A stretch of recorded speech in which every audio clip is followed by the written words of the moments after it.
Hi, I'm Ron Farber Newman, and welcome to my shop.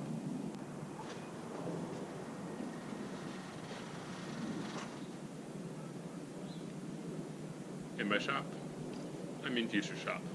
This video is going to serve kind of as a channel trailer / introduction for a little while. And first off, let me apologize for the audio. I do not have a proper audio setup yet, but I will very soon. So it's a little windy right now, so I'm going to try to hold my GoPro here close to my face so that you can hear me properly. But that said, welcome. Where to begin?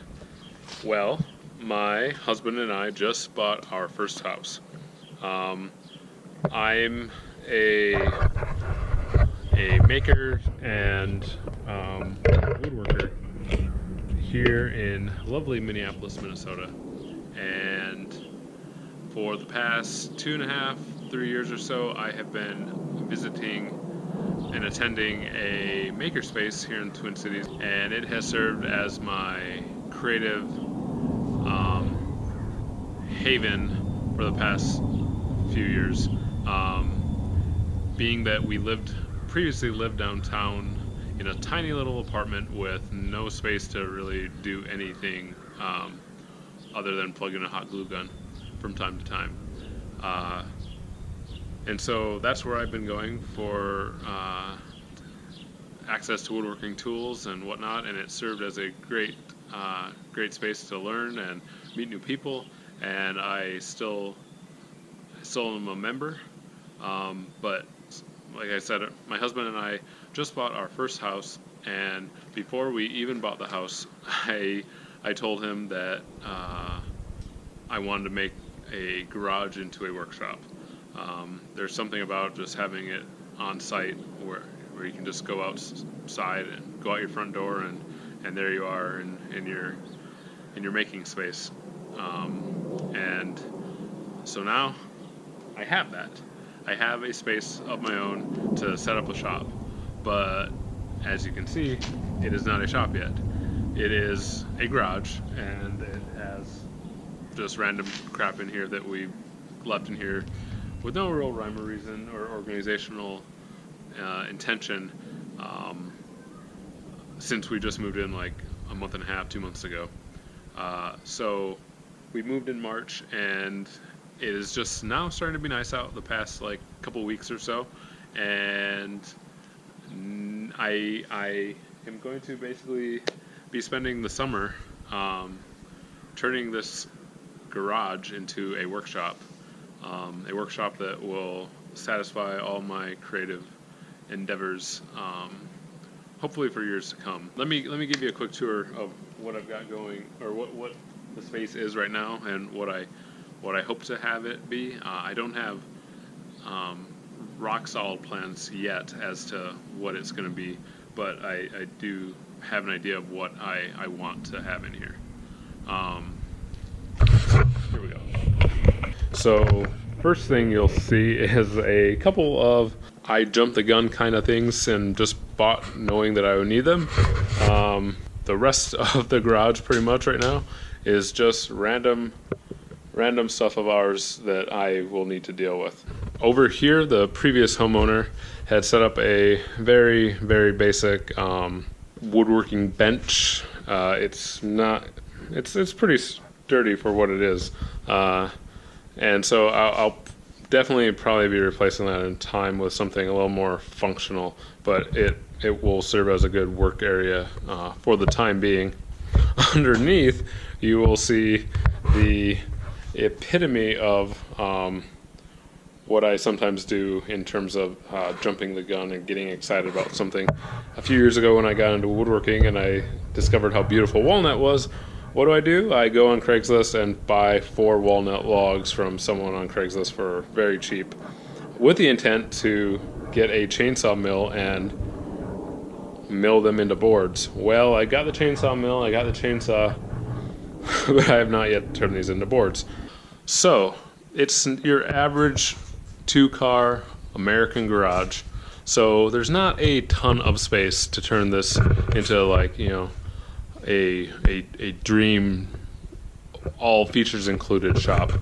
But what I would like to do is to have the shop have everything I want for regular common use, things that I'll be needing all the time here, and then like more things that I use less often, or things that are just too big for the space. I'm going to keep my membership at the makerspace and rely on the makerspace for that. One thing that comes to mind, at least off the bat, I'm highly interested in wood turning, but I don't think once I get a bunch of common woodworking tools in here, I don't think there's going to be space for a large lathe for doing, larger bowls and platters and whatnot. That said, I do think I could have a small lathe in here for doing like small bowls or pens and things like that. But there's a large, I believe, Jet brand lathe at the makerspace that I have access to 24/7, provided someone's not currently using it, which that doesn't happen very often. So if I want to do that, I see my shop as a local, or like a prep shop, so to speak, for that kind of thing, and then I can take it to the makerspace for finishing. Let me give you an example of what I'm talking about. This is a bowl blank that I made a little more than recently, that has been sitting in my truck waiting for me to turn. Making this at the makerspace is a bit of, not a challenge, but it's a bit it's a shared space, so you don't want to leave clamped up rings laying about and taking up space and getting in someone's way. And so prepping the bowl and leaving it there potentially overnight, like while in clamps, is something that I've not always loved. But if I could cut all these segments, glue all the rings, glue it all together, and then just take it to the makerspace and turn it, that would be like the ideal case, because that way I still have access to the lathe and can turn it, but I don't have to like leave this at the makerspace, because there's a lot of hours in something like this, and I trust most people that I met and talked to, but there's a chance that someone could take your project, which I feel bad for you if you would do that, but it's a real possibility. So I've never wanted to leave like super valuable wood or super valuable projects at the shop, and now I don't have to.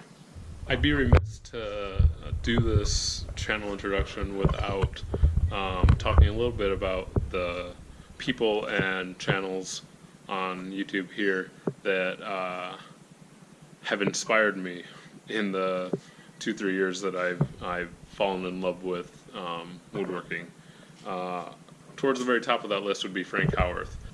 I feel like I've been watching his videos since 2015 or so, and I kid you not, I would just spend hours straight watching his videos, watching him do wood turning projects, and I just was entranced and impressed and inspired all at the same time. And I said to myself, I want to do that kind of stuff someday. I aspire to create those kinds of projects someday. I'm also very inspired by JD Chambers over at Rainfall Projects, which is funny because he was also inspired by Frank Howarth. So there's like a chain reaction type thing here happening in the YouTube-verse. But like Frank, he has this very soothing narrative approach to his videos, where he doesn't really talk to the camera much. He just films himself doing what he does best, and then adds witty and clever narration along the way. It's thoughtful introspection. so to speak. And I really like that narration style. So I hope to have a bit of that. My videos are going to be a little all over the place for a while until I kind of find my style. If you bear with me, I think it'll be worth your time. And then also I wanted to mention Mark from Gunflint Designs. I found his channel somewhat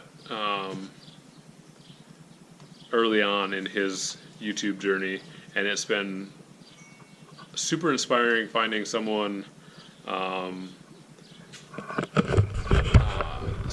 in a similar situation to me, just a guy in a small little space in his home that wants to make cool stuff and film it and put it on YouTube for people to enjoy and learn and appreciate.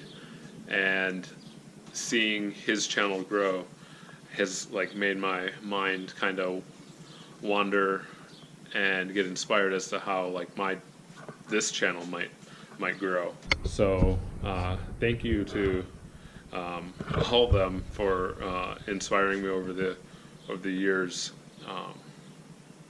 And I picked those three because they were probably the most influential to me. But everyone in the woodworking YouTube community is phenomenal with like supporting each other and creating a very vibrant community of people who are interested in this kind of stuff. It's just great to have that vast of a community. I thought it might also be helpful, so this isn't just a completely talking head video, is to give you a little bit of a look into types of projects I've produced in the past. Ones that I haven't filmed, that I just made because I wanted to make, or they're gifts, or that kind of thing. My first real foray into the making community or the woodworking community, and this isn't fine woodworking, but it's definitely making. The makerspace I go to has a laser cutter, and that's actually the reason I joined it. I joined it in 2016. Because my husband and I were engaged at the time, and we were planning our wedding, and we wanted a lot of personalized things for our wedding, because our friend Jeff did our wedding logo, so to speak, and did a really good job branding, making a logo for us, and we loved it so much we kind of wanted to put it on everything. So looking into that, we realized putting it on everything, if ordered from big companies online or whatnot, would be kind of expensive. And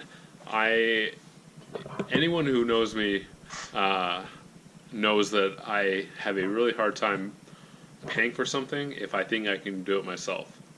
The types of things we were talking about weren't like super complex, but they weren't things you could just buy off the shelf. One of the simplest things was we wanted to have little wooden tags on a piece of twine hanging around a mason jar for centerpieces at our guest tables, and we wanted that little wooden tag to have the T+R on it. I'm sure you could order that from somewhere, or order it on Etsy or something, but I'm like, I'll figure out how to do that myself. So I joined the shop because it had a laser, and I took a laser class, and I very quickly became obsessed. One of the primary projects I wanted to do there at the shop was making personalized whiskey glasses for our head table. We had 3 friends on each side of our wedding party, and we wanted to make them each a whiskey glass with our wedding stuff on one side and then their name on the other side. And you can order personalized whiskey glasses online, but ordering them from like a glassware company requires a minimum order of like 50, and they're not going to each be unique. They'll all be the same. And so it just kind of wasn't in the cards to order something like that. And so I'm like, I'll figure it out how to make it. And long story short, I did. But from there, I just kept on making stuff for the wedding, and I made a bunch of stuff that I didn't plan on making. One of the things was this frame for an iPad for a little photo booth we had at our wedding. I made us this card box. I made a lot of stuff for our wedding, and a lot of it was not initially on the list of things we were gonna make. A lot of it was stuff we were just gonna buy, and I'm like, after that seed was planted, I'm like, no way are we buying that when it's something I can make. So I spent a lot of long nights at the shop.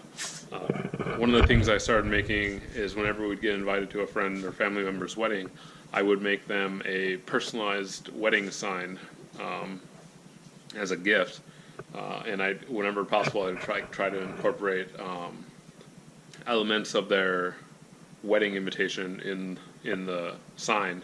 So while I have a lot of interest in woodworking and making bowls and lasering stuff, I have a lot of that overlap occurs with crafting type stuff that I'm interested in. Being that we are very new to our house, there will be a lot of that kind of projects coming down the pipe. And then yeah, the biggest project will be turning this garage into a workshop. I want to be able to use it year round, so that involves putting in insulation and sheetrock and a ductless mini AC heating combo unit. All these things are yet to be determined, but it will be quite the journey, and I want to make sure to get it all done this summer and fall before winter's upon us, because one of the biggest things I'm looking forward to is having something to entertain me in the cold winter months here in Minnesota. But I've got a lot to do, I've got a lot of ideas, and I want to film them and take you along for the ride if you want to go along for the ride with me. So if you think this mad rambling of this geeky woodworker sounds like something you want to follow, go ahead and click that subscribe button down below so you get notified of my future videos.